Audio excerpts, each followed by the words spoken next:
যেই দিন আব্বার রায় ঘোষণা দেওয়া হয় সেই দিন আমার বাবার হাতে রায় ছিল, সেই রায়টাও মিনিস্ট্রি থেকে বের হয়ে এসেছিল।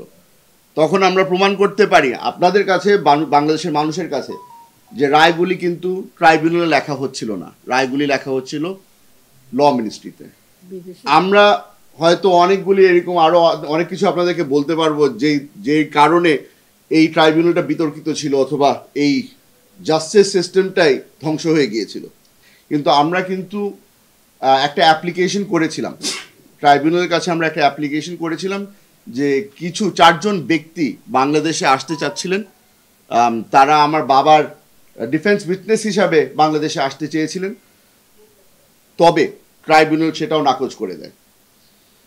আপনাদেরকে আমি নামগুলি আজকে বলে দিতে চাই যারা ডিফেন্স উইটনেস হিসাবে আসতে চেয়েছিলেন। একজনের নাম মুনিব আরজুমান খান, দ্বিতীয় আম্বর হারুন সাইগল, তৃতীয় ইসাক খান খাকওয়ানি, চতুর্থ রিয়াজ আহমেদ নুন।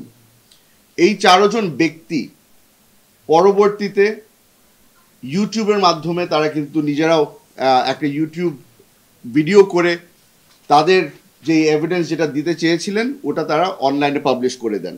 এই ব্যক্তিগুলো প্রমাণ করতে চেয়েছিল, প্রমাণ করতে পারতেন যে আব্বা 1971 সালে পাঞ্জাব ইউনিভার্সিটিতে ভর্তি ছিলেন। আপনাদেরকে এই নামগুলি একটা কারণে বলছি। নতুন বাংলাদেশে এখন কিছু কিছু মানুষ সাহস দেখানো শুরু করেছে, কিছু কিছু মানুষ আমাদের সাথে যোগাযোগ করছে, তারা নিজেরাও প্রমাণ নিয়ে আসছে আমাদের কাছে।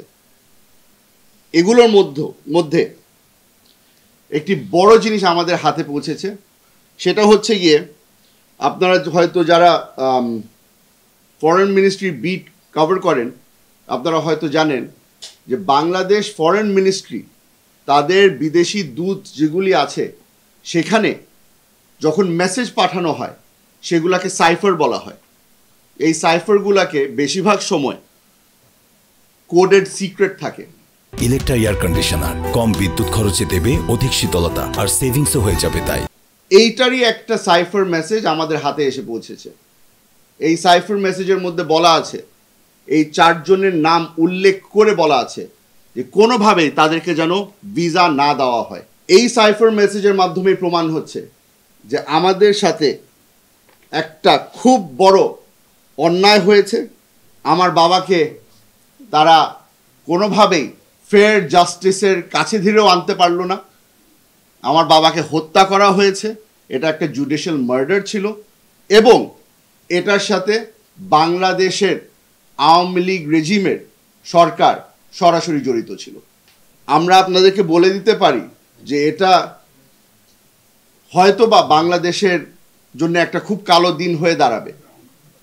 আপনারা বুঝতে পারছেন যে সাক্ষীদেরকে বাংলাদেশে না আসতে দেওয়া, একটা মানুষকে তারপরে ডিফেন্স ঠিক মতো না দিতে দেওয়া কত বড় একটা অনিয়ম হয়েছিল।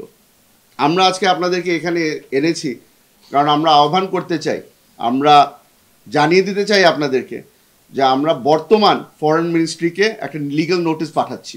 আমরা তাদের কাছে অনুরোধ করছি, তাদের কাছে আমরা ডিমান্ড করছি যে এই সাইফার মেসেজগুলোকে ডিক্লাসিফাই করে দেওয়া হোক। এই সাইফার মেসেজ আমার বাবার ট্রায়ালের সাথে যতগুলি সাইফার মেসেজ জড়িত আছে প্রতিটাকে যেন ডিক্লাসিফাই করে দেওয়া হয় এবং সেগুলো যেন আমাদের কাছে হস্তান্তর করা হয়।